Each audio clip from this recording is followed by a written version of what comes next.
Welcome to On the Attack with Mac, a podcast meant to inspire, motivate, and even educate you to go out there and win in life.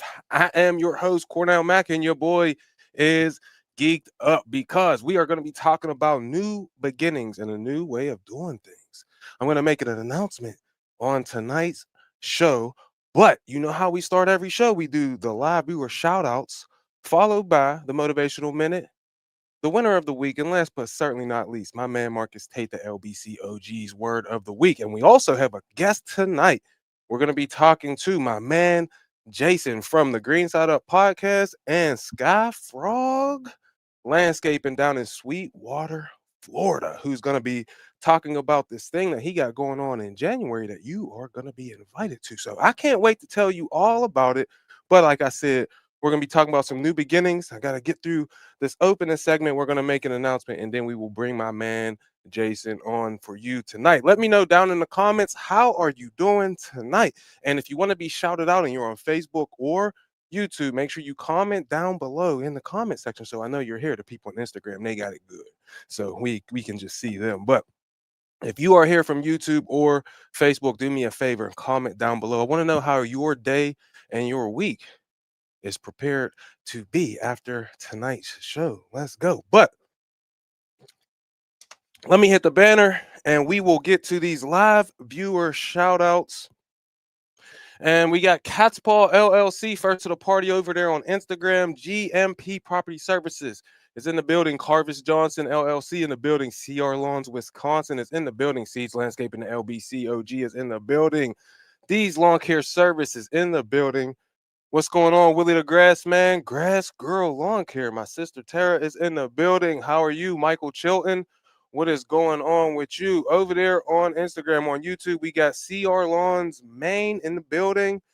Penn Lawns in the building. Tom Reed 5002 is in the building. And we got Lawrence Talbert 16 in the building. It is going to be a fun show tonight. I'm excited. Like I said, we will get to the motivational minute here in just a second. But we will be following that up with the winner of the week, and we have two of them this week. Well, I can't wait to tell you about these people because they're both near and dear to my heart, and they are part of the LBC and the Winning Life Team Meetings group. So I'm excited to announce those winners of the week, and then Tate always gives us a fire word of the week. So I want to let some more people get in here quickly, and then we will get this party started. I want to get my man Jason in here as soon as possible. So hopefully we see him pop down in the green room soon. I got this good members mark purified water from Sam's Club. Shout out to Sam's Club.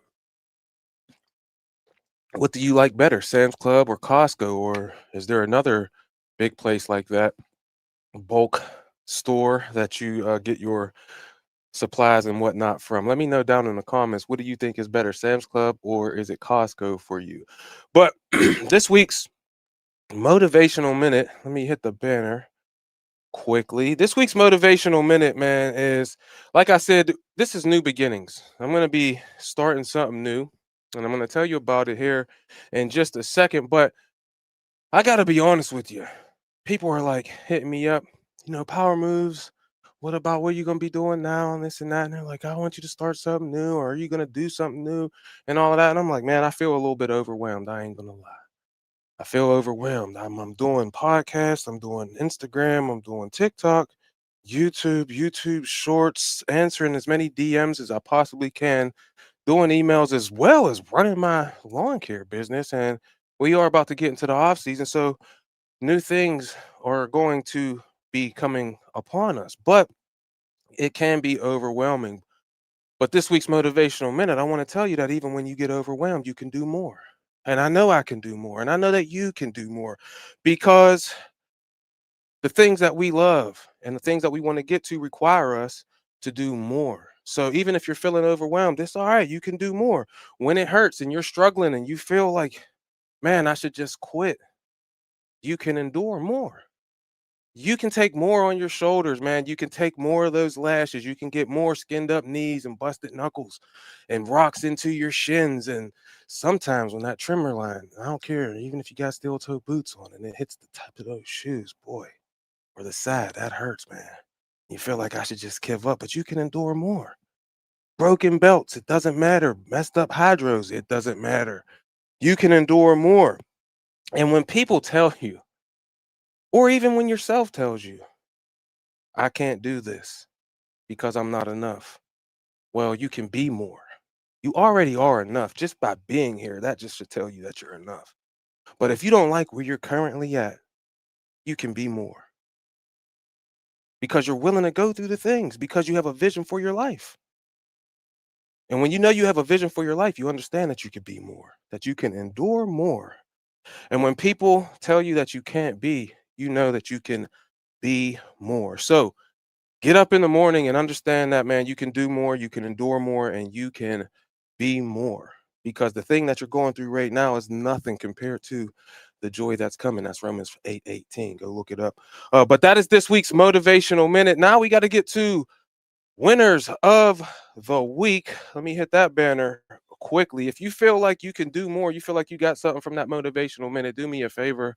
Head over to Apple, give us a little rating. Let me know how you think we're doing and comment down below if you feel like you're called to do more, whether you're on Instagram, Facebook, or the almighty YouTubes, man. Comment down below. Do you think you could do more? Because I believe that you can. I know, and that's a lot of times why you need a coach or a partner that's rocking with you, right? The coach was like, yeah, you can beat your time from last time. The person that's your partner is like, yeah, you can lift, you can do one more rep, right? You could do more. And if you have people that are around you and they're doing more, man, it really, really inspires you to do more. But don't be afraid to go after more because that's what you deserve in your life. But this week's winners of the week, we have two of them. And they, like I said, they're both members of my Winning Life team meetings that we do bi-weekly on Thursdays at 8 p.m. Eastern. And the first one is my homie Rick Schaefer. I met Rick down at Equip Expo a few years ago. I want to say it was in 2023 at my Winning Life meetup down at Equip Expo, or I definitely met him at Equip Expo that year. But uh, he had just left a job in 2024 that was a union job. In case you don't know, Verizon just fired 13,000 people, but you know who was safe? The people in the union. So it takes some real cojones to jump out on faith, leaving an $80,000 a year job. Some people would call that having golden handcuffs on.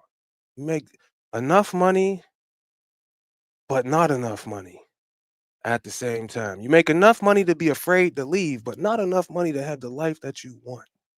And when you're in a union, that really adds another layer onto it because there's protection in the union. They go out and pick it and do things for you whenever times get rough. They have your back. And so to leave that to go out on faith and do something that is in the unknown is first things first. Takes balls to do that. I'm just be real with you. It takes a vision for your life, and it takes something like big reasons, maybe a wife and some children that'll make you be willing to step out into the abyss, into the unknown and do something. But this man did, my man Rick Schaefer. He left that job in April of 2024. Now, 2025 is the first full year of him being in from the beginning of the year in January all the way through October. And through October, my man had already solo, might I add, up in Wisconsin, hit the 100K mark, and he's on pace to do even more. I ain't gonna go into how much more he's shooting at, but he solo, and this is why it's important. Both of these gentlemen who have joined this $100,000 revenue club are both solo. And now there's a whole lot of people out there with $1 million businesses, and all of that is cool. But when you hit that first 100,000, boy, if you hit 100,000, let me know down in the comments.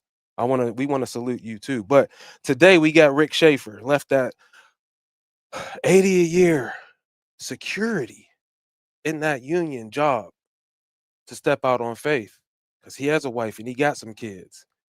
And now he is on his way because once you learn how to make even 10,000, you can make 100,000. Once you make 100,000, guess what else you can make? 1 million. The process ain't different.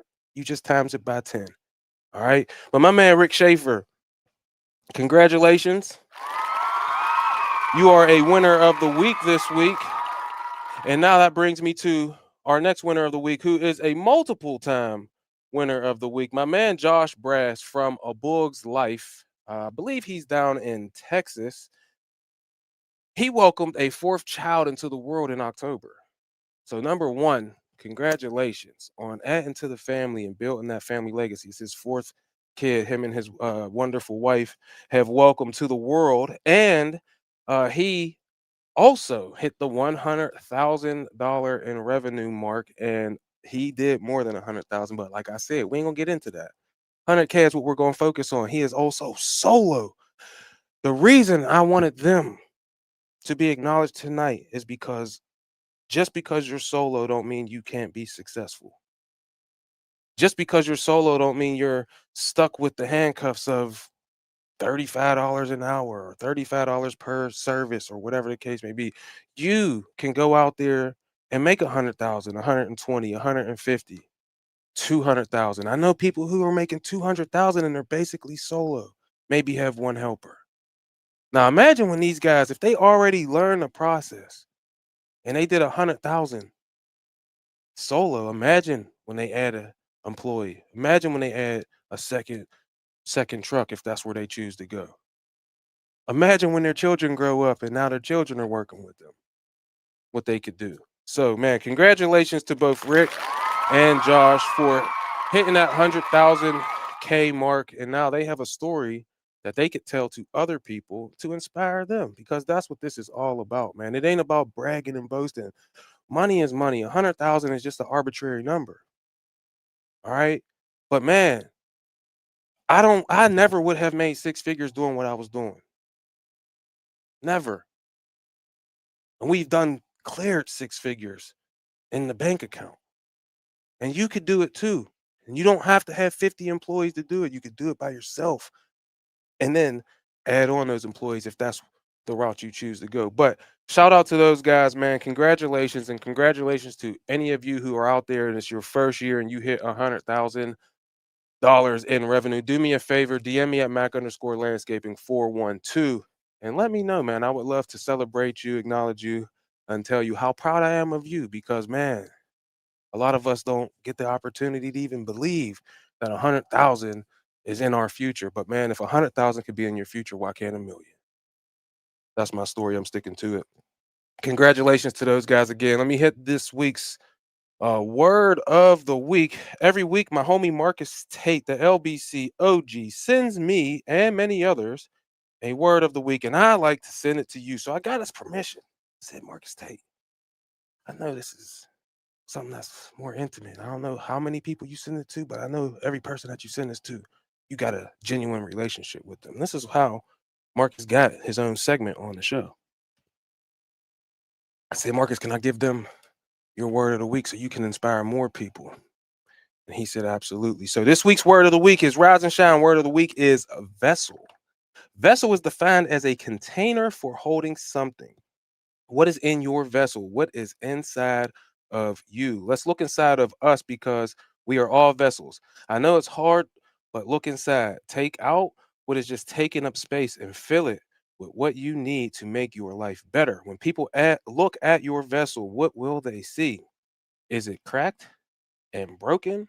Or is it solid and full of potential? Let's be vessels of greatness, pouring ourselves out to achieve extraordinary things. But we have this treasure in earthly vessels that the excellence of the power may be of God and not of us. That is from Second Corinthians chapter 4, verse 7 in the New King James Version of the Bible. Have a great week, Marcus Tate. We are but a vessel. Yeah. I was listening to reels as I doom scrolled, came across this Neil deGrasse Tyson. Neil deGrasse Tyson is a physicist or something like that. He's real smart, but he had said something. I think he was on the what's that guy's name? He's funny, talks real slow. I can't remember his name. Anyway, he was on this guy's show, and he said this quote. When I heard it, it was just like wow. He said most. He said most people who could have been born will never be born. And we were born. So we have the opportunity to live. and the privilege to die. And I just was like, wow, bruh. So when we get here, we are a vessel. You were chosen to be here to pour out what God put within you so that you can help water other people and then they could grow into the vessel that they're supposed to be and just keep that thing going throughout history. So be a good vessel. And I just thought that was dope, man. A vessel. That's fire. Every week, Marcus Tate is always sending us some fire. So I hope that that helped you the way it helped me. But let me move on now into the main part of the show so we could get my man in here whenever he gets here, man.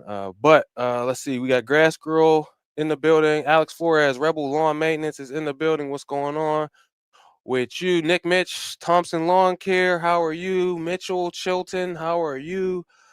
Did I say Alex Flores? Top tier lawn care is in the building. Irons Lawn Care LLC in the building. Rain or shine maintenance. How are you? Central Washington Landscaping is in the building. How are you, Don Castro? What's going on with you over here on YouTube? We got Clayton Blunt in the building. Dominique Wynn, my homie, in the building. Neil deGrasse Tyson is the man. Interesting to hear him talk. It really is, man. It really is. CR Lawn said he likes Costco. He has the Costco membership in the Schaefer household. Uh, Clayton Blunt says, "Gang, gang, what's going on?" So, anyway, let me get to this week's announcement. So, 2 weeks ago, me and my homeboy Cedric, we decided to shut down Power Moves, and so we could do our own things, man. And so Cedric's gonna do some stuff. I'm gonna do some new things, and one of the new things is a new beginning. Like I said, overwhelmed, but people were hitting me up, Mac. What are we gonna do on Wednesdays now? I was like, I don't really know. I mean, sheesh. But I came up with something.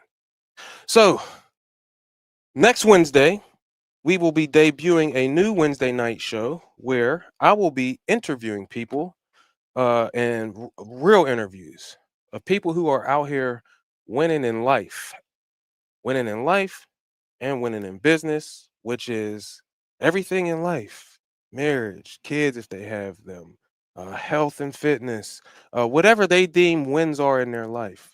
They can be a small business, they can be $100 million business. It doesn't matter. At the end of the day, I want to share stories with people because winning in life is an experience that you get and that you get to learn from other people who are winning in life. Because when I was a kid, I talk about basketball a lot, but and I'm not gonna say I obviously wasn't an NBA player, but I was pretty good where I came from. And the reason I was okay where I came from is because I had NBA players to watch. And so I got a little bit of Michael Jordan and I put it into my 5'8" body, and I used some of the moves that he was using. And Allen Iverson and Dwayne Wade and Reggie Miller and Allen Houston and Gary Payton and all of these people that I got to see, and I stole a little bit of here and a little bit from here, and I put it all together to make myself a little basketball game. And so, what you get to do is hear from people who are winning in life, and you get to steal a little bit from this person, a little bit from that person, a little bit from this lady, a little bit from that man,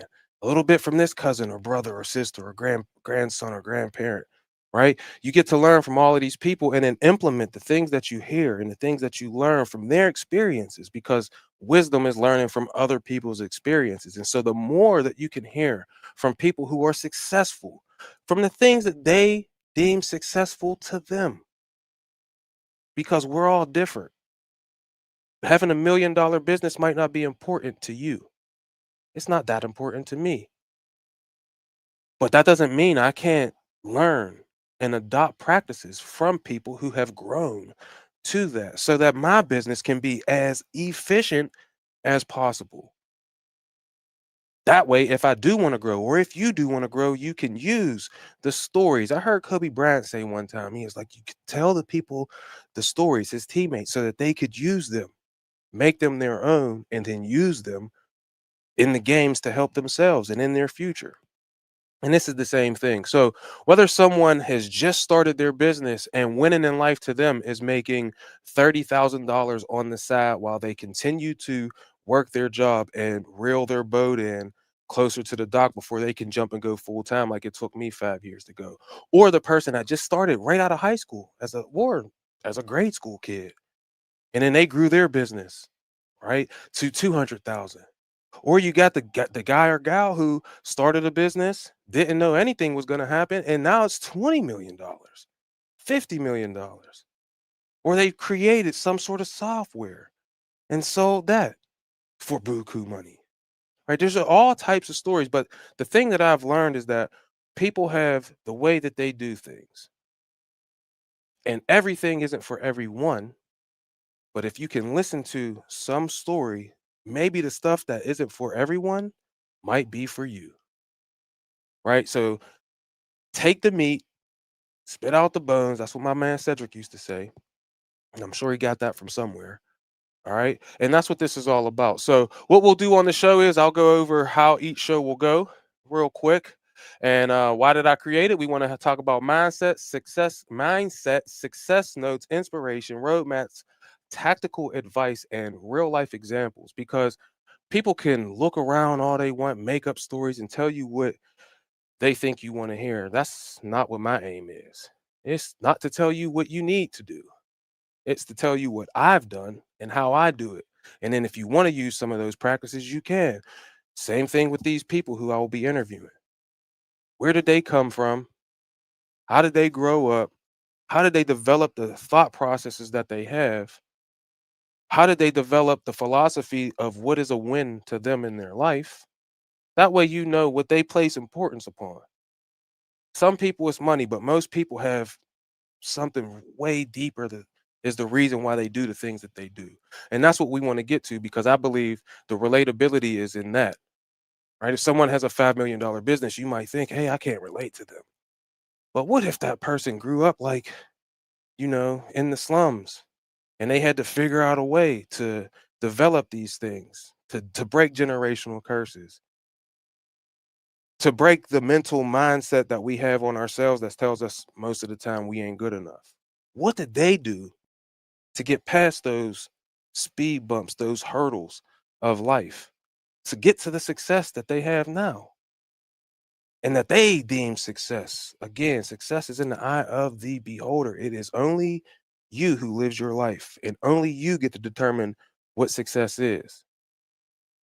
So, we're going to listen to some people get their real life experiences. So we'll hear origin stories, breakthrough moments, what their success blueprints are, and then action steps for you. This is every episode. This is going to be on Wednesday nights, and the name of the show is going to be Winning Life Wednesday. So we'll have Monday nights on the Attack with Mac, where you will get me. We will talk to you directly, answering questions, sharing stories that I have that happened throughout my week, and we'll go on the attack about life from the lens of me and talking to you and the audience coming on to this show and talking all the time. And then we'll have real conversational type interviews with people about real life, where they came from, the success blueprints that got them to where they are now, um, breakthrough moments that they've had, either through failing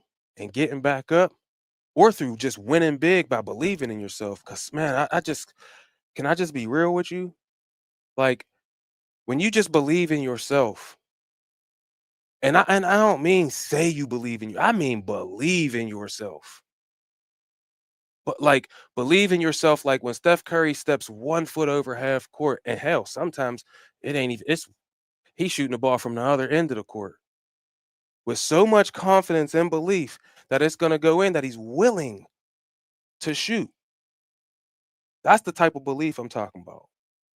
And when you got that type of belief in yourself, man, it's funny how even when you fall, you pick yourself right back up. And then you don't just fail, you learn. My man Steve-O just said that in the YouTube video I dropped yesterday. Already got 2,000 views. You should go check it out. It's on the channel right now. Talking about betting on yourself. 3 years he been in business. Got all types of cool shit now. But that's a belief that it could happen. And that's what I want to talk about when we talk to these people. So, and then action steps, because one of the things I got to learn from the person who's going to be our first guest next Wednesday is most companies have core values. This guy got 20 or 30 core beliefs that people adopt, and they got a little pamphlet that he could walk around with so you can always read them to know what this company and why it is as big as it is and how it has grown that big is because of these values, right? And the things that I've learned from the people who are in the business that are the people who I deem ultra successful is they have standard operating procedures, SOPs. Like every time I go to a conference, that's what they're talking about. And so we want to learn some of those things so that we can adopt them into our business. And in that way, no matter where you want to go, you will at least feel somewhat equipped, right? Like when you start the game off on Resident Evil and you only got a pistol, at least you got the pistol, right? We want to get you in the game though so you can upgrade to the shotgun, to the bazooka, from the little knife to the machete. If you play Resident Evil, you know what I'm talking about. Or NBA 2K or MLB The Show.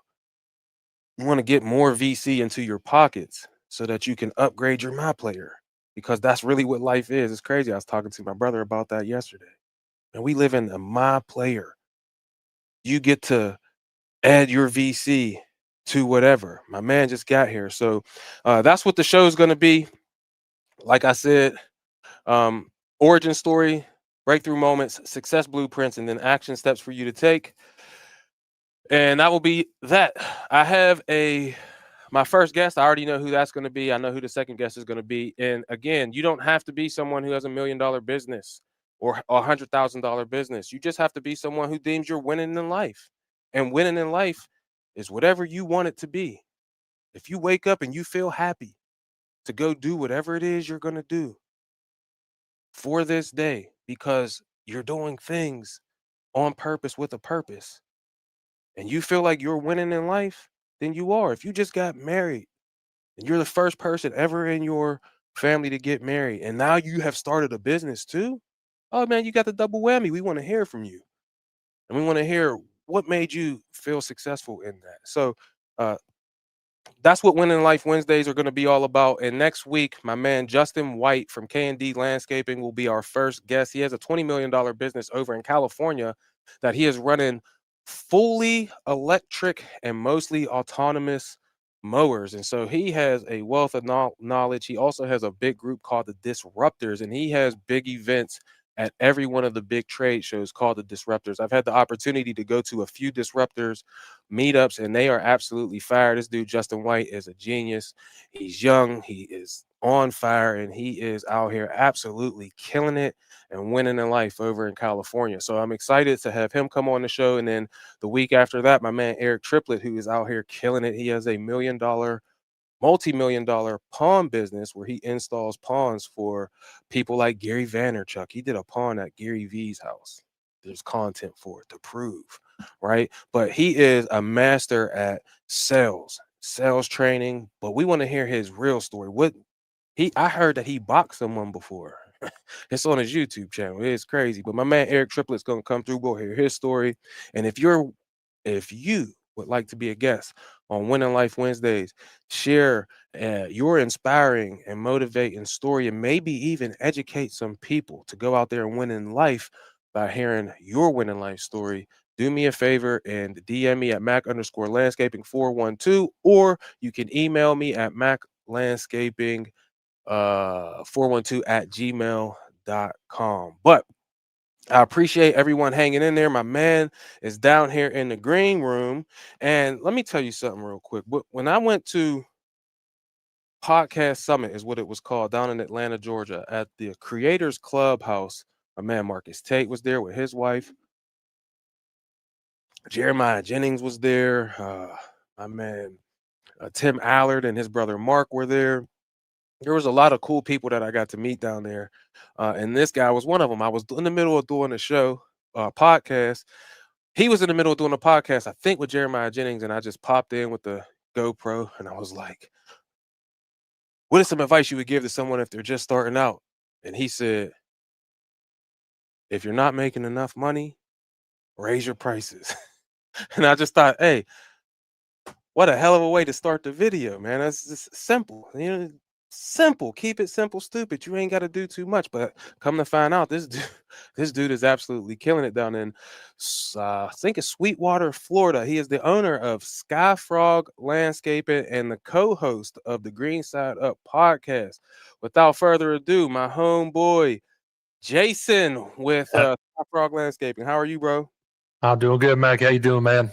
I'm all right, man. Thank you for having the headset on. I know you are a professional podcaster, so I already kind Buddy, of look. the fact that I am on StreamYard talking to you right now successfully. It took me 35 minutes to get on here, but I'm very glad I got everything talking to each other. Me So too, man. glad to I'm be here, happy. man.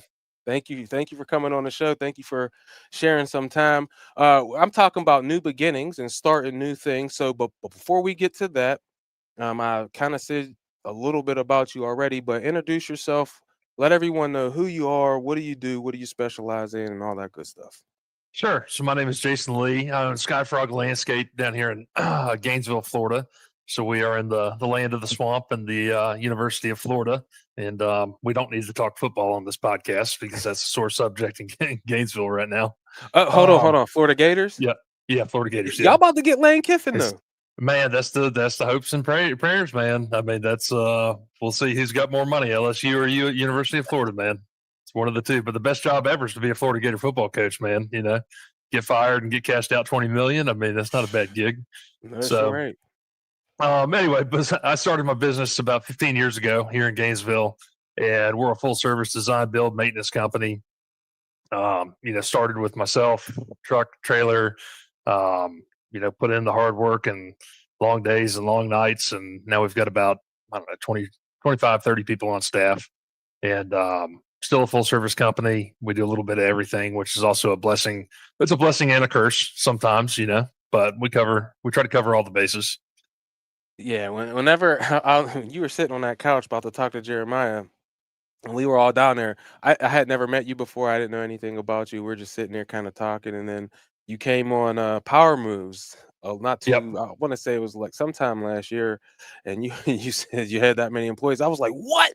Oh my god! Because like every person that you just don't know. Like some people are walking around here, they just got a regular T-shirt on, some pants, and then it's Mark Zuckerberg. You know what I mean? Yep. One of the richest people on the planet. So like, you just never know until you ask people. So what made you get into the business? How you've been in it for 15 years. So growing up, I always my family had uh, in North Central Florida. We grow ferns for cut foliage for flower arrangements. So my family had an acre fernery whenever I was growing up. So I grew up in that foliage industry, growing plants. When I was like 8 or 9 years old, my dad started me off growing some container plants. So I grew, 1s and 3 gallon plants, sold them to local nurseries. $50 as a 9 year old, man, that was a lot of GI Joes I could buy back in the day. So, through elementary school and middle school, peddled some plants to some local nurseries. Grew up in a very rural area, so I didn't have the traditional story of being able to just go down to the neighbor's house and cut grass and things like that. But whenever I got my driver's license, I could actually go drive myself to job sites. Found out quickly that I could go do little yard cleanups, and then figured out the Miss Sue would pay me $80 to spread 2 yards of mulch in her yard, and it's like, oh, well, that's easy. And then figured out somebody would pay me to dig some holes and plant some plants. So just naturally progressed from there. Graduated high school, went to a local junior college in Palatka, knowing that I wanted to go to the University of Florida Oh no, study we are having connectivity something issues. in agriculture.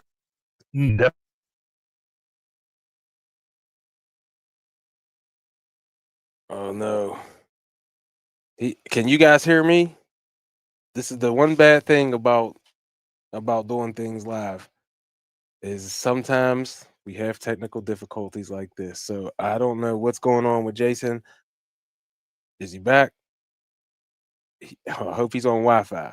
But when I met Jason down at the Creator Clubhouse, I meet so many people now. I didn't know much about them, and we got to talking down there. I met him, and then, like I said, he came on the lawn care power moves, and he was explaining to us.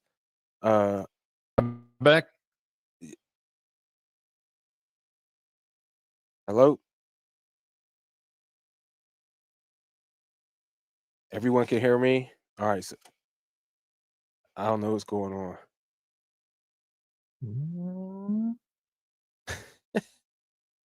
Anyway, like I said, I met Jason down at and in Atlanta, and got to have some cool conversations, not just with him, but with so many other people. Because whenever you are at the beginning of something, it's like you have no one to talk to. So when they were put on this event down at the Creator Clubhouse, it was for what I'm trying to do, which is which is to talk to people, to create videos, to create content. And he was giving out the basic knowledge of monetizing the things that you're doing, right? So how to get a podcast sponsored and things like that, because there's so much time, and this is not obviously, I don't want to talk about myself and we need to be paid and all of that stuff, but you put a lot of time into it. So to learn how to approach a brand and be like, hey, would you want to be a part of what we're trying to create here for the people, so that we can make some money? Because just like you didn't go into business to cut grass or do hardscaping or whatever to do it for free. You did it because you wanted to make some money to help some people, right? And you make money by helping people. So you guys watch every week, and the things that I enjoy and I love, I would like to learn how to approach a brand so that they could, make it so that it's like more like a career. That's neither here nor there, but that's why I was there. And there was a whole lot of other people that were there who also wanted to learn. And my man, Jason, was one of them. So it was amazing to see, like, the professionalism, so to speak. It's like when you start out new, and I had at the beginning of my business is a shitty Nissan Frontier that I jackknifed in the first 2 weeks of having it on both sides with a Lowe's trailer because I didn't know how to drive a trailer yet, and homeowner equipment and a curve shaft trimmer and all of that stuff. And then I come to see a person that's been in the game for a minute, and they kind of know what they're doing and they have a certain setup. And I'm looking at that. I'm like, yo, this is crazy. Like, I didn't even know any of that was possible.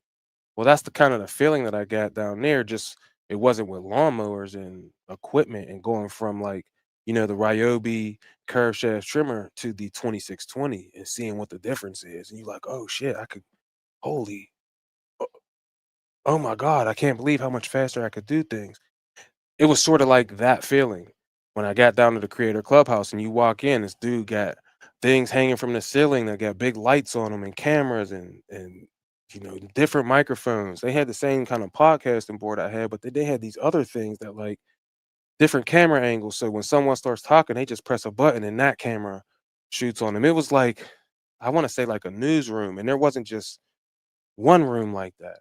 There was 5 or 6 rooms like that, and then a whole 'nother place that was a studio that had a stage in it where you could set up chairs and tables, and then there was an AV area in the back so that the person who's producing everything and knowing what camera to go here and what camera to, it was like the most professional thing that I seen when it comes to, like, content creation. And Jason was down there, the same as Marcus Tate and Larissa, to learn, what is actually possible. But not only what is possible, but how to be professional, just like I said, like we're trying to do this. So I hope that Jason can get back on here, but his Wi-Fi was messed up. Let me talk to some people in here. We got my man GBB in the building. Y'all guys want to throw some questions down here so that I can answer them if you have any, and we'll do that because Jason froze, and we'll see if we could get him back in here. But Dominic says we are hitting 100K next year for sure. Dom just got in the building full time. ADC Lawn is in the building. He was a guest on the show the other week. My man Rick said Costco is better, but Alejandro says you're good, but sorry for him.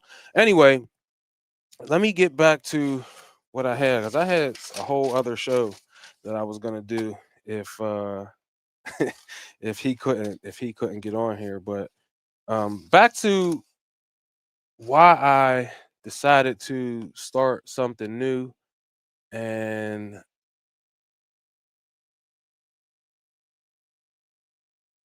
there's just things in life that I want to do. And I know I talk about it might sound morbid, and I feel bad if it does, but like I just got such a vision now for the things that I want to do in my life. And I also have this realization that at 42 years old, we don't have a whole lot of time left. And so it's very important for me not to lose opportunities when they present themselves to me. And so whenever I got to thinking about, all right, I'm doing YouTube videos, I'm doing I'm doing YouTube videos, I'm doing Instagram lives every week, twice a week. I got to do the editing of everything. I can't, I don't want to go and pay some people to edit my stuff. I enjoy the whole process of doing what I'm doing. Right. And in order to continue to do what I do and hopefully up the level of quality and professionalism with, with everything that I do, I had to make some cuts in life and cut some things off that I enjoy doing, but also make room for things that are new, that are in my brain, that I got to bring to the world. And so that was one of the biggest reasons that I had to uh, leave the show. But it looks like my man Jason is back, so we'll bring him back in. You got better connection now, bro? Buddy, I hope so. We'll give it one more whirl, okay? One more Yeah. whirl. All right. You remember where you were at? Because I kind of went off on a tangent Yeah, after I that. think so anyway, yeah, I think I was talking about You my were talking about journey going to to find my University of Florida and the ferns that your parents had and all of that. That's where I think you were. Yep. So I graduated from a local community college and ended up going to study horticulture at the University of Florida. And so they had a program that was landscape and nursery management. So it was very fitting for me growing plants, landscaping at the time. Went to do that, and then out of college, we got recruited by some large landscape companies. So I ended up going to the east coast of Florida, working for a company called Austin Outdoor, which then at that time got bought out by the Yellowstone Group. So I got a lot of experience. I made more than I learned in the college education working at Yellowstone for a large commercial construction landscape company. Learned a lot of stuff. Probably gave me the overconfidence to go start my own business, even though I probably wasn't ready. But at a point in time, had my entrepreneurial seizure, moved back to Gainesville, started SkyFrog, and then man, a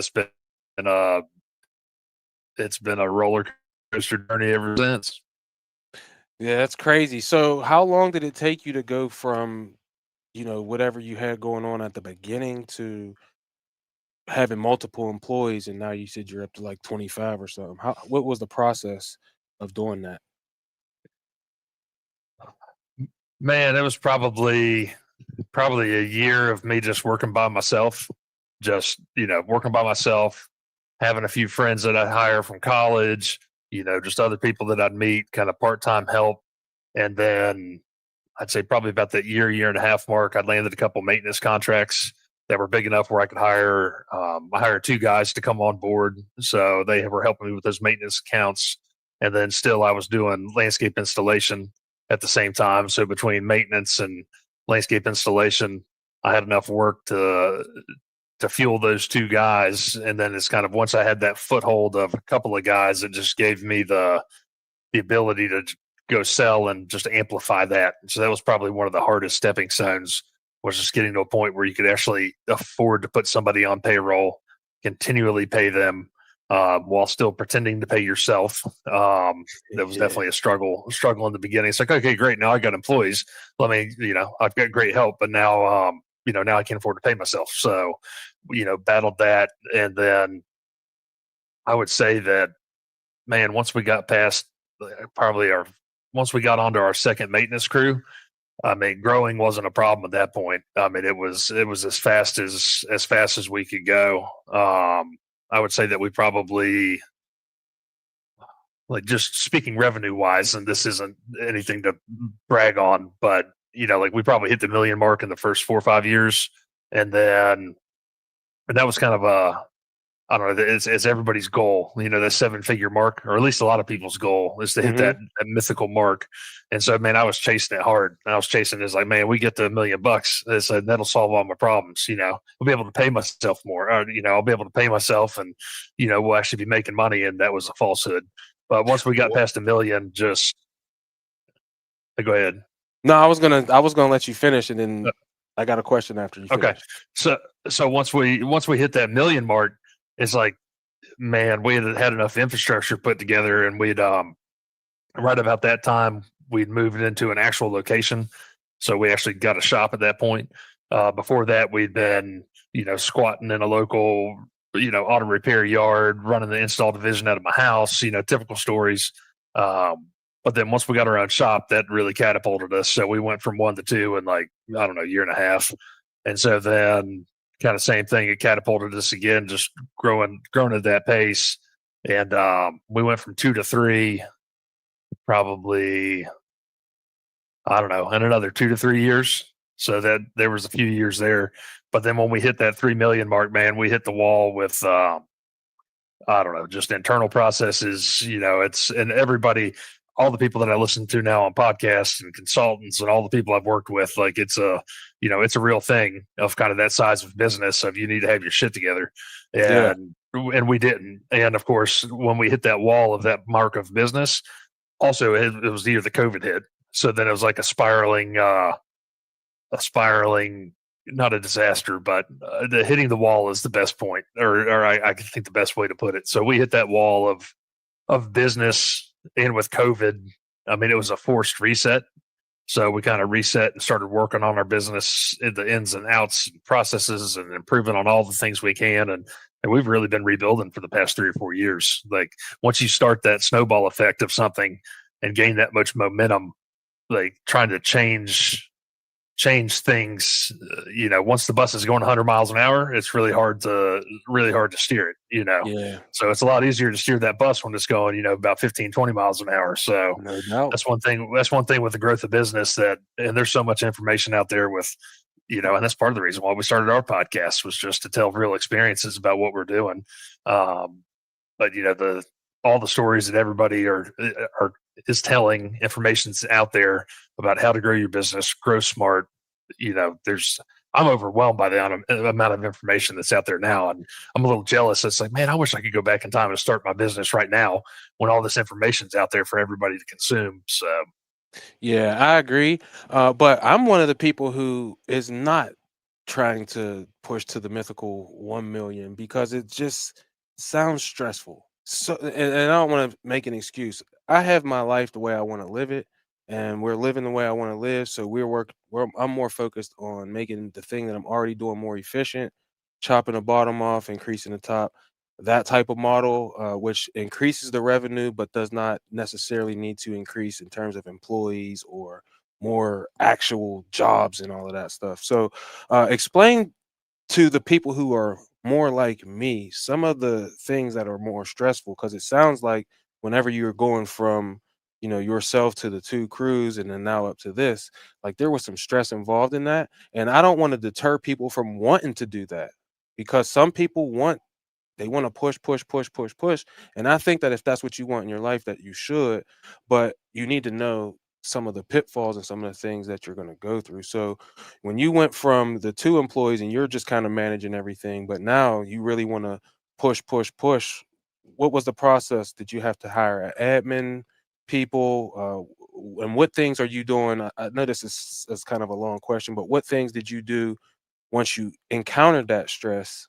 What things did you implement to take some of that away from you? Some of that stress off your plate? before I answer that question, man, watching your What's the name of the show that you do with Cedric on Wednesdays? The power moves, Okay, so the power voluntary moves. I don't power know. move. I click into power moves. I don't know. Normally, I put my kid to bed at like 8:30, 9 o'clock, and like I'll click in and watch it for a few minutes, dude. And you're always positive. You've always got great messages, and like the fact that you've honed in, I think it's so important for what you're doing, um, and that you've found happiness, a business model that works for you, and of not having to grow, and you found a way that will support you and make money. Because this is the key. It's like you could be doing $300,000 in revenue and making the amount of money you want to make.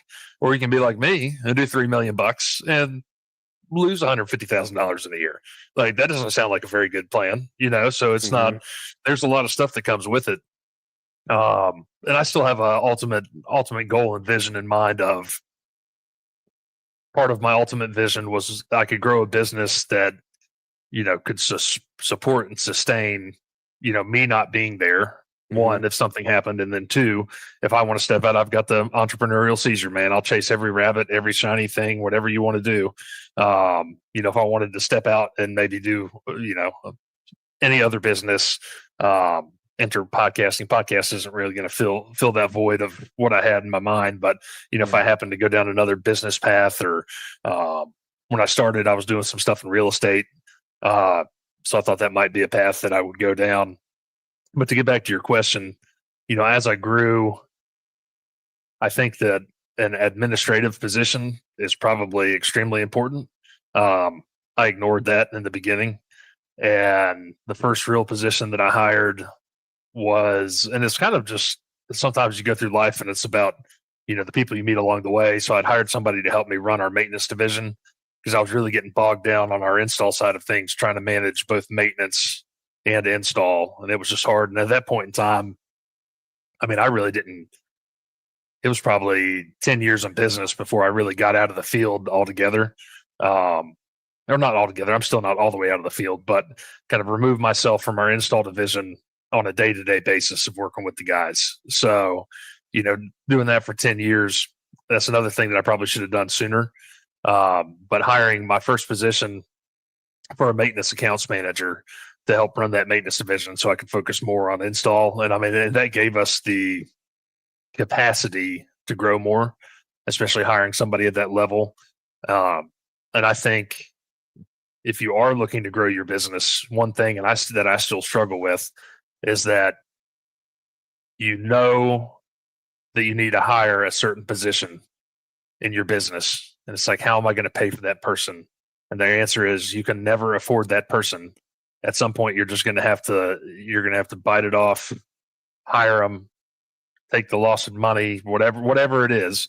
And it's all just theoretical money sometimes when you're running budgets and doing things like that. But it's just like, man, if I'd have just hired that person sooner, they'd have paid for themselves 100 times over when you're just worried about that initial salary, which is a real concern, because you still have to pay that person and make your business run. But um, one thing that admin position you mentioned, like that's a very key portion of the business. And I mean, and I just, instead of doing it, I answered the phone longer than I should have, staying up all night running QuickBooks, doing our accounting proposals, all the stuff that my office manager does now. I do that stuff all night long. My son's 7 years old now.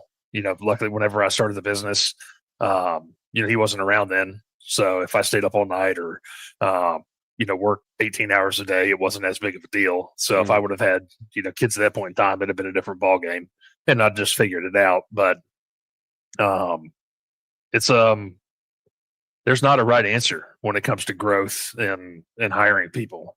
Every business and every region across the country. Now that I've met a lot of contractors that are outside of Florida, and especially like you guys up north with snow and some more seasonality, and every business is different.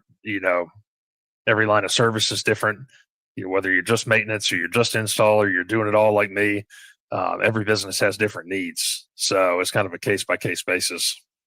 No doubt. Well, so most people who probably listen to this show or where I am, they have either they're solo or they're one employee, maybe a second truck going, probably with themselves, or maybe they got a couple employees or whatever. But for you to have 25 employees, obviously you have to have some standard operating procedures, like training. So how do you guys go about new hires and training those new hires? Are you still the person that does that, or is your crew leader like? Because when people are in my position and they want to go to that second truck, they're going to have to hire employees. So can you give us a little bit of guidance on how you guys go about training? So it's something that I'll be honest with you, we're still not great at it. We didn't have any written processes for years. I'd say the past 4 or 5 years, we really started trying to hone in on this instead of the answer is like in Florida right now, we've gone to an every other week service on our maintenance accounts. And I call that our false sense of security. Hmm. It's our winter time. We pretend everything's great. Oh, it's wonderful. There's no problems. And then whenever spring and summer hit, man, it's a, it's, yeah, it's a shit show. So plants start growing like Jumanji. We battle the season like none other. So we always come out of winter with this grand plan. And I'll go ahead and tell you the best plan we've come up with. And this past season is probably the best that we've done with it. But our plan is to bring on a new employee, go through all the HR process, paperwork. We don't have an HR manager. My office manager handles all of that. Bring them in, kind of give them a tour of the shop, and then 2 years ago we tried assigning them a mentor. So like just have one of my more veteran guys, in the mornings, assign them a mentor, have them come in, show them the ropes, answer any questions they have, and just kind of almost like a buddy system. Mm. And so that worked pretty well, but it still wasn't. It got a little awkward in the mornings because then you got a person that you're not necessarily working with on a daily basis, and it was kind of clogging up the morning flow. So this year, and we don't have as much turnover on our install division. And we really only have like 4 guys there now. So when we hire an install guy, the training's just you're part of the crew. Like you're getting hands-on, in-depth, everyday training. Our maintenance division, we're running 5 to 6 crews. So instead of having that mentor position, uh, we've got a training crew leader. So one of our crew leaders on maintenance that's been here 4 to 5 years at this point, and we really have 2 guys. One that we didn't. Luckily, our employee turnover has been the best it was probably since I've been in business this year, or at least in the past 5 years. So we didn't have to hire as many people, and I'd say that we stick them with the training crew leader for 2 to 3 weeks, and they give them the ins and the outs. So all the stuff that the employee or that the previous mentor position was teaching them about our company culture. It's like, hey, we don't smoke cigarettes at SkyFrog Landscape. Hey, we wear pants, we don't wear shorts. Hey, Miss Whitworth, wants her windowsills blown off every visit. I mean, it just down the line, just kind of the pet peeves of the business, our culture, and having them with that employee. One is teaching them instead of just saying, "Hey, get in the truck." We did the "Hey, just get in the truck, go with whoever." Which sometimes you still we're still guilty of it, and you have to do it at some point in time if you're in the middle of the season and you just have to get some stuff done. But uh, I think the value that we're giving the new hires now with that training crew leader position is good. I don't have a better way at this point. This is the best way that we found so far. And then 2, that training crew leader can also help us vet the employee. So after 2 to 3 weeks, if Mr. Eddie comes to me and says, "Man, I don't think this guy's going to cut it," or if he comes to me day 2 and says, "Hey, man, get this guy off my truck," then that's like, okay, now I know we got a problem. So it's a benefit to the new hire, and it's a benefit to our crew. Because, our guys want to work with good guys. Like No doubt. we've built a good team, and like they don't want to work with bad apples. Like they don't want anybody that's going to slow them down. They don't want anybody with a bad attitude. Like we're past that. We've been through the bad employee scenarios in our business, bringing the culture down, and whatever you want to call it, poisonous fruit, bad apples. Like we've been there, done that, man. We got stories for days. That's why we started a podcast. So it's but our guys, and they self-police a lot of it, so which is good. So like we've built Yeah. that, and it's taken years for us to get to that point. But man, the guys that are here now, they just want to come to work. They want to do a good job. Yeah, everybody's got their bad days, but it's Yeah, that's our system. That's fire. I like the whole buddy system, because it's basically that's what I'm doing right now. I didn't buddy system Captain Jack for the last however many years. Next year, I've been blessed to be a part of a committee at a vocational school that has some young men who are in landscaping in the vocational school. So we'll have some work release guys next year, God willing. But I have to develop the rest of why I asked because I have to develop my own SOP for how I'm going to actually train people. Because, like I said, I might not want to have 25 employees and be stressed out like that and hire admin and Hmm. all of that. But I still need to have a standard operating procedure for how I do things because it's inevitable you're gonna lose people and you're gonna have to train people and to have to think of a new way to do it, Jason. Like, cause that's how a lot of my life has been. Is like, it happens as it happens, and my Yep. ADHD will win the game for me. I promise you it will. But when you have something written down, like for instance, today I don't write down much, but for my motivational minute, every now and then I'll write down some bullet points just so I know to stay on topic, and that way I can also keep it, you know, like they're never a minute. I mean, shit, it's the motivational minute. They be like 10 minutes sometimes, but to have a standard operating procedure on how you do things. So, like I say on this show, the live viewer shout outs at the beginning, then the winner of the week, then the motivational minute, then the winner of the week, then the word of the week, then we start the show. That's like a standard operating procedure that I have, and we need to have those for training new people. So that's what I'm doing. But what are some things you do to help with employee retention for those people who get their first employee and you want to keep them around? What are some things that they could do to help with employee retention, or some things that you do? I mean, I think in the beginning when you're small, it's just like you and Captain Jack in the truck, right? I mean, you guys are together all day long. Like he knows what you're thinking, like in and out. Like you guys spend together. I mean, you probably start. Um, my co-host Jordan, we used to live together with the podcast, and we worked together on a day-to-day basis. And we spent so much time together that we ended up communicating probably for like 6 months out in the field with just whistles. Like we just whistle at each other.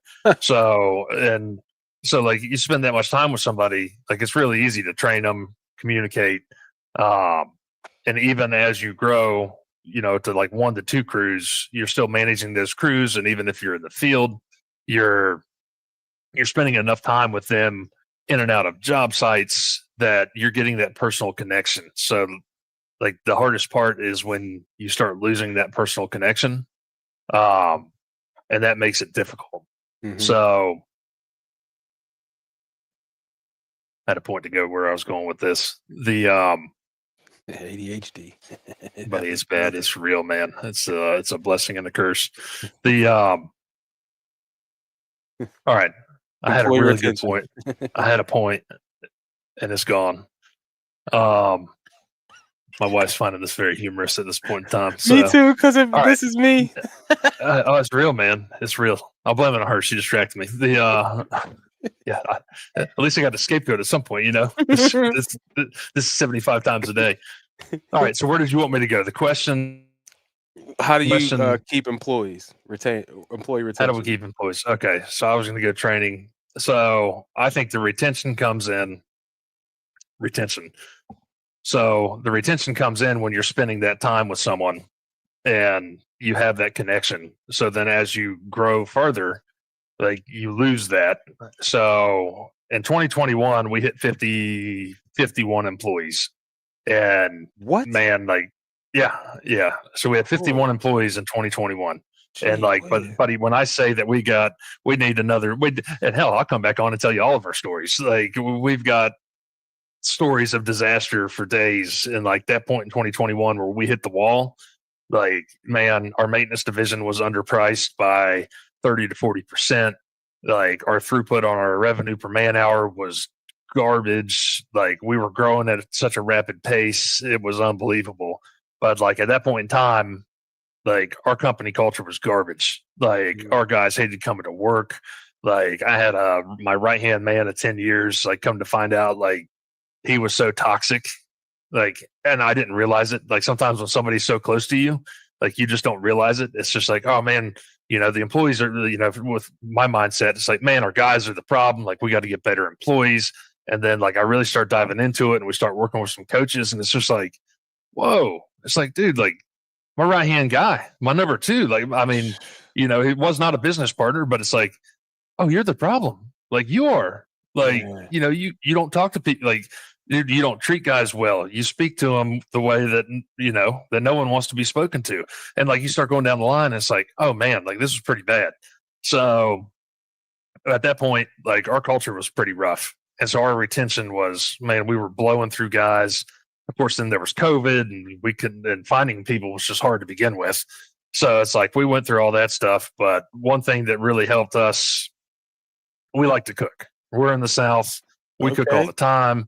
So it's just like, man, it's like, well, we start, it's not a new thing by any means, but like we started working with one of our coaches. It's like, well, man, like how often do you guys like do company barbecues? It's like, I don't know, man. Like we cook food at Christmas and like, I don't know, once or twice a year, like we'll go. In the beginning when we were smaller, like we'd have a rain day in the morning. It's like, all right, let's all go down to David's barbecue and get breakfast. So like Hmm. we do more things like that when there's only, 6, 8, 10 guys. But then you start rolling to David's barbecue with 20 plus guys in the morning, and man, it just messes their world up. So we had to quit doing that. Um, but like I told the one coach we were working with, I said, buddy, I said, that's a great idea. I said, we love to cook. We cook all the time. We're really good at cooking for a whole pile of people. So now we pretty much have a commercial kitchen in our shop. We're cooking every other week for the guys. We could do pulled pork breakfast tacos. I did a 5-gallon jambalaya pot of biscuits and gravy the other morning. We are doing tomorrow. I think 4 years ago we started. We at Thanksgiving we do a low country boil. So tomorrow we're doing a low country boil, shrimp, sausage, corn, potatoes, the whole deal, and that's our Thanksgiving meal. So I don't know. We're cooking and there's not a huge regiment to it, but it is a pick me up. The guys appreciate it. And it's good food. You're not just going out and getting donuts or something, which even if you go Yeah. out and get donuts, I'm not going to knock donuts, but we're putting some effort into it. And, I'm a big guy, and probably like 3 years ago, I had this guy he's as big as me. He was running my install crew, man. The guy was a workhorse. He was I don't know. He was impressive. He went on to work for another company. Hope he's doing well. But, he told me one day, he's like, man, it's like, I've never had a boss that cooked food for us. It's like, well, Chris, I said, I like you, man. I said, but I'm not going to give you a hug. I said, but I'll make you some tacos. Like, I don't know what to tell you. Like, this is, I don't know, cooking for you guys. This is my love language, whatever you want to call it. Like, yeah, I'm not going to give you a hug, but, we'll cook you some good barbecue or something. So, not that that's a finite thing for retention, but it's definitely something that picks up morale for our guys. If they come to work and my truck's parked out in front of the shop and the lights are on at 6 a.m., that means I'm cooking something. So like that's a sign. Like, hey, we got the griddles rolling in the shop. The group Something's chat lights up. yeah, Jason's cooking today. Get in here. yeah. So it's and man, you can do it. We did we landscaped Dollar General earlier in the year, and it was like 45 minutes from our shop, but it's probably like 25 minutes from anywhere convenient to get lunch. Hmm. So it's like, man, we got all these griddles and stuff at the shop. And it's like, man, I'm gonna go buy a tailgate griddle, little 22-inch Blackstone portable thing. And dude, talk about a job site. Like, if you're out there cooking for your guys, or if you're out there with just a few guys, get one of those for like $140. Like, throw it in the truck. Like, bring some food, cook lunch. It's That is a great idea, bro. yeah. Oh my god, I ain't even See, I Oh gotta yeah. come do a shop tour down in Oh Florida. yeah. Come Shoot. down to the shop tour, buddy. How close are you to Orlando? Name your food, man. About an hour and a half. That's a little too far. Cause Yeah. I'm gonna be the day after Thanksgiving. I'm coming down to Disney World. My daughter has an orchestra concert.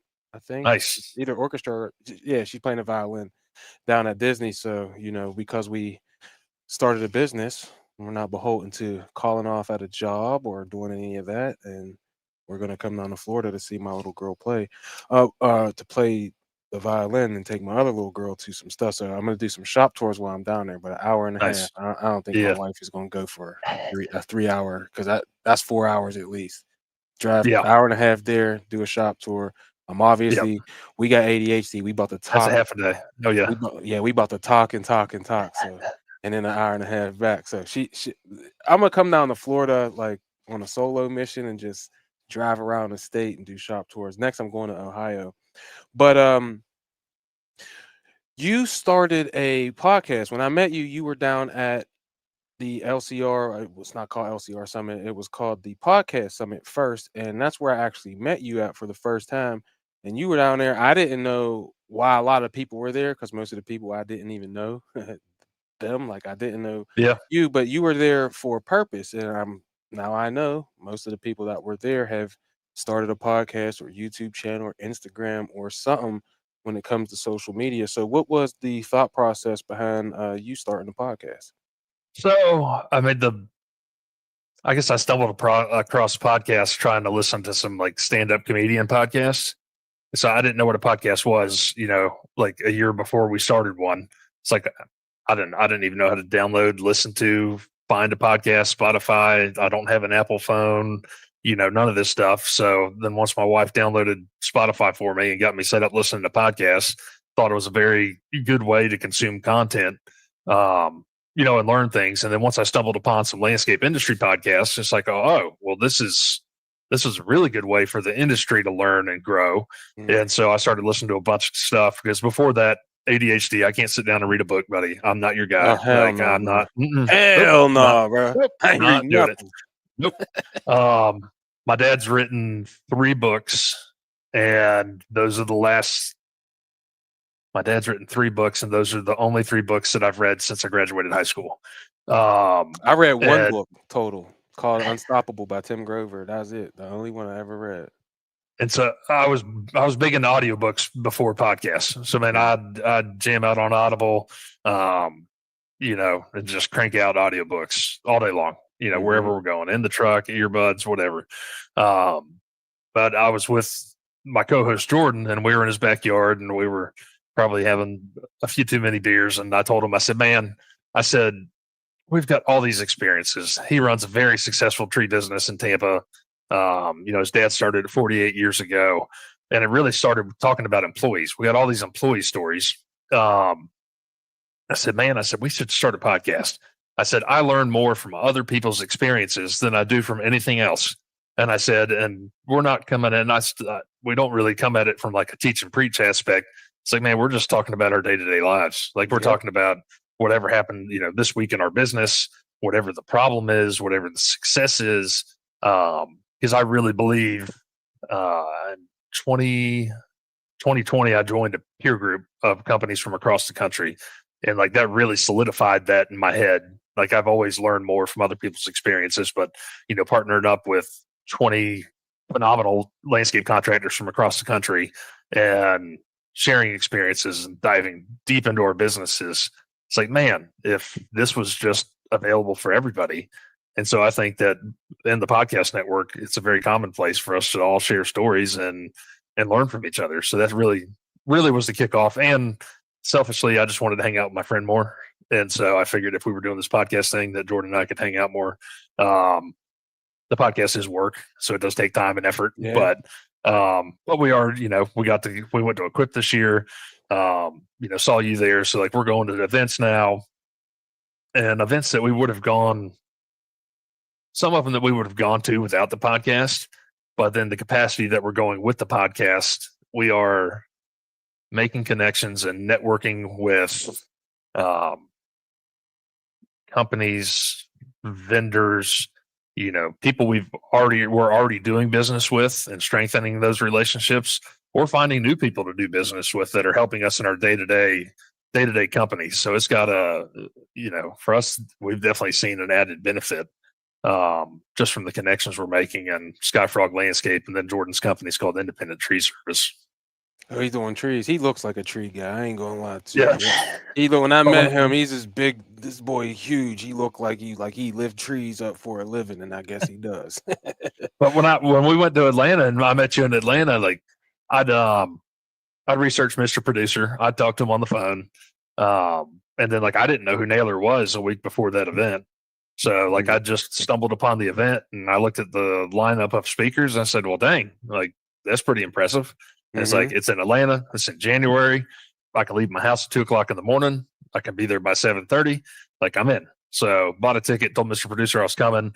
Um, and just being able to meet him in person with the plan that we were already going to start the podcast was a good thing to do. I just like Hmm. shaking people's hands and looking them in the eyeballs before we start doing business. So got to meet Mr. Producer up there, and then we started started the podcast probably, I don't know, like 6 weeks after that, something like that. Yeah, and it's crazy. See that you saying that you didn't know who Naylor was is why people need to create stuff, because Naylor was one of the OGs who's one of the first people who had a lawn care podcast, was one of the first lawn care YouTubers and everything like that. And I'm a person who gets totally inundated with things. So like when I decided I was going to be a grass cutter, I was on every single YouTube channel, Naylor, Brian, all of these people. But now fast forward just a decade, because that was 11 years ago for me now. But fast forward a decade, and it's like there's not just like 7 or 8 of these guys now. Hell, I'm one of them. You're one of them now. There's so many Yep. people who are out here creating content that a lot of people don't even know who other people are. And the people that I think are popular, like my friend Johnny Crooks with Johnny Blades of Grass, like he got 512,000 subscribers on YouTube. And there's people who don't know who he is because the Mm-hmm. world is enormous. And Yeah. so all these people who are sitting out here, Jason, and they think they got something to say. You got stories to tell too. And now it's easier than ever to start a podcast or a YouTube channel or Instagram Reels, and you could blow up.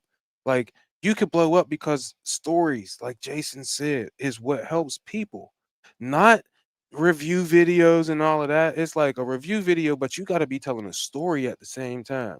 And the more people who are out here telling stories, the more opportunity that people have to catch it and then win Yep. with it.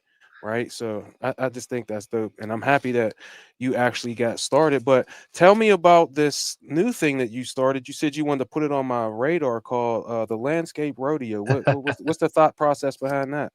So man, we in college we competed in the National Collegiate Landscape Competition. So there is a Super Bowl of landscaping every year. It's held by NALP, the National Association of Landscape Professionals. So NALP puts on this collegiate landscape competition. So when I was in college, we went. It was a lot of fun. Like we competed. It was a blast. Um, I'm trying to become more active now in our state landscape organization. Hold on, timeout. So Yep. you mean like there's like competitions? Because I've seen on ESPN they used to have like firefighter competitions and stuff where they Oh yeah. hold a hose and all. So it's something like that. Yep. Oh yeah. Oh, Every year okay. they, I think they have like 70 plus universities compete at Wow. the college competition, and I think there's like 50 or 60 events. Anything from with that, it was anything from truck and trailer operations to skid steers, trenching. They did at the collegiate competition. They did sales training, irrigation troubleshooting, landscape lighting troubleshooting. So I mean, they went in depth into all these different um, competitions. Hmm. So we went as a team and competed with the University of Florida. Naturally, since I did landscape installation, I was more focused on equipment events and landscape installation and truck and trailer and things like that. Um, so kind of having that experience in my back pocket this year, becoming more active in our state organization, FNGLA, which is the Florida Nursery Growers and Landscape Association. And I'm still amazed by the landscapers that I meet here on social media and across the state that like have no idea what our state organization is. So like, that's part of my purpose with FNGLA is one to provide more for lawn and landscape contractors and just get the word out there that like, hey, like there's so many people on social media that are like searching for each other, trying to network in local areas. And I see like I see Pablo Black Sheep and Ricky's Pro Lawn Service and all these guys in the Orlando area, and it's like, and none of them know what FNGLA is. Like when I started That's two reaching of the out to guys them, I'm going to see. I'm yeah. doing shop tours So, with them when I come down there. so like then those guys now I've got to meet them in person. I met Ricky at Equip and Pablo actually came to the landscape show 2 years ago when we had a booth there. But it's like, man, these guys don't even know that like we have a whole professional organization that's out here with certifications and training and to go back to like with training employees, we not when we onboard, but as we go along, like, trying train guys on the more technical side of work. Like there's a lot of probably everybody's state organization has some sort of level of certification and training. So that might be something to look into. But we were looking in our local chapter. The name of our local chapter is Front Runners. So we were looking at a fundraiser. They used to do a big fundraiser every year in springtime at our local botanical garden. And then that went by the wayside 3 to 4 years ago. So we were batting around ideas to make money for the chapter. And somebody said, "Hey man, we should do a rodeo like you do at your shop." So 4 years ago, our Christmas parties, as I mentioned, we cooked for our guys. Like we cooked pretty good food, but then our Christmas parties were kind of lame. And everybody would sit around like bumps on a log. We'd raffle off some prizes, give some bonuses, eat some food, and then everybody'd go home, but it was kind of boring. So it's just like, we need to do something to, spice things up. So I said, well, man, we could race lawnmowers like we used to in college. So we went out and I set up a cone course and we started racing 36-inch walk behinds, 52-inch stand ons, and our 60-inch zero turns. So we set up cone courses with tennis balls and we started a point system. So you get deductions for knocking tennis balls off cones and then times the tiebreaker. So we've been doing that for the past 4 years. We were doing how fast you can string a weed eater, how fast you can change an edger blade. I got the idea from, went to a seminar in Chicago at one of Mariani Landscape's branches. And in one of their training slides, they had somebody with a backpack blower blowing ping pong balls. And I said, "Oh, well, I just got another competition." So now we got a competition of blowing like 20 ping pong balls in a 30-foot stretch, and there's some confinements and rules. Into we got 10-gallon brute trash cans, little mini trash cans. Yeah. So we got those in all the trucks. We got them everywhere, just trying to contain our trash from our lives. So, but you got to see how many 10 or ping pong balls you can get into the brute trash can within 2 minutes, and Wow. it's way more difficult than you think it would be. So This sounds all of that, incredible. came into, when they said, "Hey, we should just do a rodeo at your shop." It's like, "Hey, buddy, I already got the idea in my head. Like my ADD brain, I've planned this event that you want to now do. Like I did plan this event over a decade ago in my head. So we've been since July full steam ahead. The event is going to be called the Landscape Rodeo. It's going to be in January 24th in St. Augustine, Florida at Ancient City Farmstead. But we're going to have over 20 plus equipment competitions. So some of the ones that I just listed off that we do at our shop, we're going to have skid steer obstacle courses, mini excavators, mini skid steers, mini articulating loaders. So we're going to have 20. Right now, I think we're sitting at like 20 or 21 events. And then Wow. if we have some sponsors come on that have any great games or something we haven't thought of, I mean, I want to cap it at 25 just for logistics, and see where it goes. But the premise behind all of it is to drive networking for lawn and landscape contractors. Also be a vessel for our organization to gain some notoriety and hopefully be a membership drive. And then really, we're putting a focus on like FFA students, so Future Farmers of America, 4-H, kids that are out there in kind of the outdoors, agricultural world. Some of the programs have a horticultural aspect, but not a lot, but exposing them to the horticultural side of our industry, and bringing out some students to just see what's going on. But I think we're going to end up having between 700 and 1,000 people there. And it's a statewide event. It's a nationwide event. I think the side hustle guys might come down from New Jersey. I I'm know we gonna got a try couple. to. Now that you told me about it, I'm happy that you came on tonight to explain it. Cause I mean, he DM'd me. I don't know, like at 3 or something. Was like, "Yo, I want to put this on your radar." I looked at it. I was like, "Holy shit, this looks incredible!" Right? And he was like, "If you want someone to come on the show," I said, "Come on the show tonight. We'll talk about this thing tonight." Absolutely. So now getting to actually hear 21 events, like I want to come down. I don't even want to compete in the events. Yeah. I just want to come down and make some videos, man. That just sounds like such a awesome time. My winning life event that's at Equip Expo and my meetups, I always do small competition things like that. Nothing like this, but it's because it makes it fun for people to actually be there. You Yeah. ain't just standing around eating a pizza, drink a beer, or having a pop or something and talking about cutting grass or some skid steers. Like at some point, what is the point to go? But when you go and there's something to do, a Yeah, competition of some sort, boy, it lowers walls and it really creates relationships. So I'm happy that you came on tonight, Jason, to tell us about the event, to tell us some of your story. I would love it if you would want to be one of the Win in Life Wednesday guests, so we could really unpack the whole entire story, absolutely. from childhood all the way up to what you're doing now to really help people. And if you're ever looking for a guest on the Green Side Up podcast, 100%. I would love to come on and come on your show. But before I let you get out of here, because I got to get ready to get out of here myself, what is some advice you would give to someone if they're just starting out their business that will help them be successful early on in their business? Well, you already announced my tried and true advice, which sticks. I mean, it's such a simple concept Say it again, then we can go of with that. of just if you're not making enough money, just charge more. That was uh that was Jordan's dad, my co-host, and it was about 3 o'clock in the morning after an alligator hunt, and he we were solving all the world's problems. Um, as me, Jordan, another friend of ours. We're talking business, we're talking shop, we're talking all the strategies and all the things we're going to do. And man, Jerry took a puff of his cigar and just said, "Man, you boys are so smart." He's like, "You're way smarter than I ever was or will be." He's like, "I just always knew if I wasn't making enough money, I'd just charge more." And man, when he said that, man, we all just shut up. And it's just like, "Oh, well, you just wrote a 1 page book, Jerry," and it's true. But I think,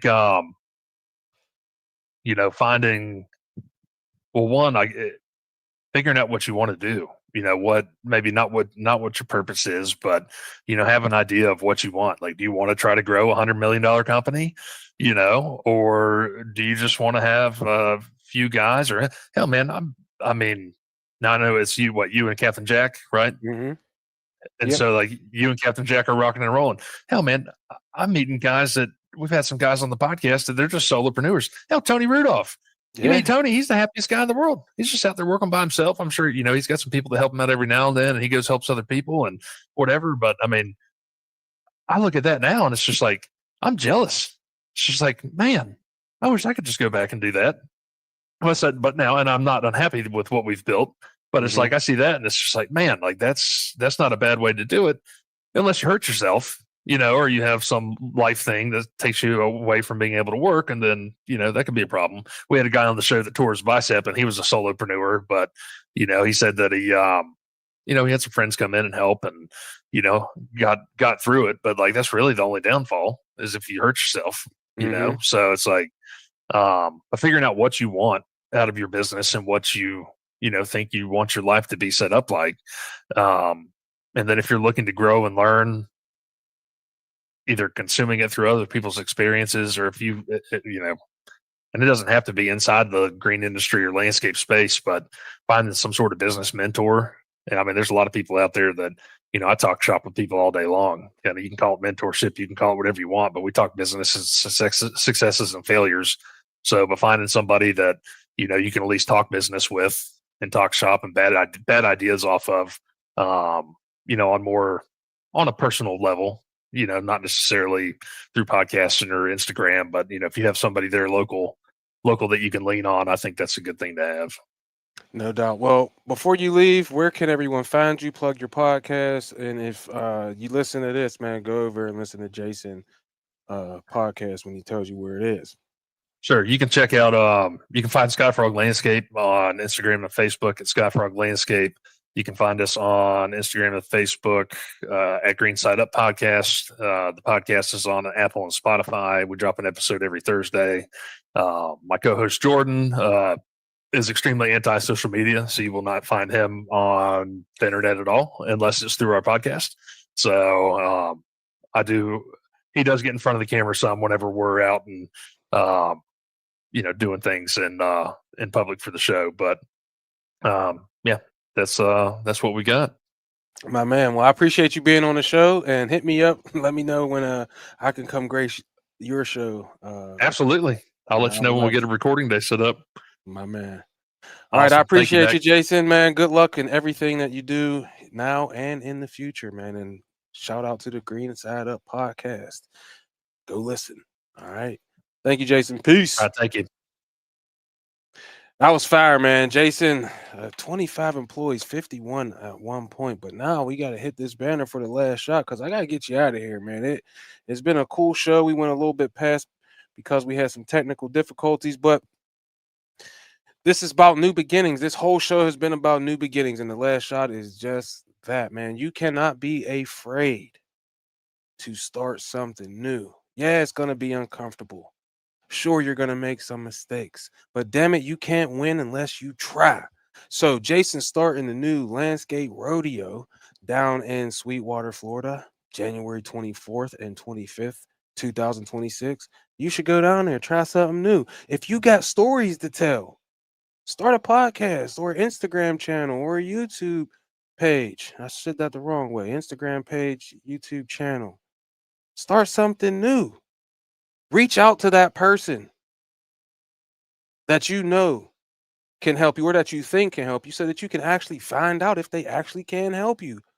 Yeah, it might be uncomfortable, man, to reach out and you might be telling yourself, "Hey, they're going to think I'm dumb for this question or even for reaching out. They might think I'm weird." Who cares? Who cares? Life is too short to be so worried about what might happen. Fear isn't real. So don't be afraid. On the other side of fear is the blessing that God has for you. It might be the whole reason you were put on this earth. And if you are afraid to start something new, you will never, ever know. So don't be afraid to start something new. All right. I want to see you March 26th or March 21st, 2026. I got those wrong. March 21st, 2026 is a live show. Forgive me. My goodness gracious. I got to get it together. But March 21st, 2026, we will be having the Win in Life Service Business Showcase. The Eventbrite link will be available soon. We are finalizing the location and reaching out to some sponsors now to give you more information on that here in the very near future. But we will be debuting a new competition, the Cornhole Challenge, and so we'll be doing that as well as the Rock Paper Scissors Showdown as usual. It will be free thanks to the sponsors that will be named at a later date. But like I said, man, do not be afraid to start something new. When I started the Winning Life meetups, it was new. I was afraid nobody would come. I was afraid nobody would show up. And to my surprise, I made something new. People came through, and now it is one of the biggest events at Equip Expo. All right, I started the Winning Life Service Business Showcase, formerly known as the Lawn Care Setup Showcase. That was a lot to say. And I changed the name, but when I started that, there was 5, 6 people came to it. And now we're up to hopefully 200 people this year, 116 last year from 6 different states. People will show up. The thing that you are dreaming and envisioning for your life, that new thing that's out there, is just waiting for you to stop being afraid, execute it, and make it into a reality so all of us can benefit from your win in life. As always, I love you. I appreciate you. I wish you nothing but success. And remember, the creator created you to be creative. So get out there and create whatever you want in your life because you deserve it. I'm out. Peace.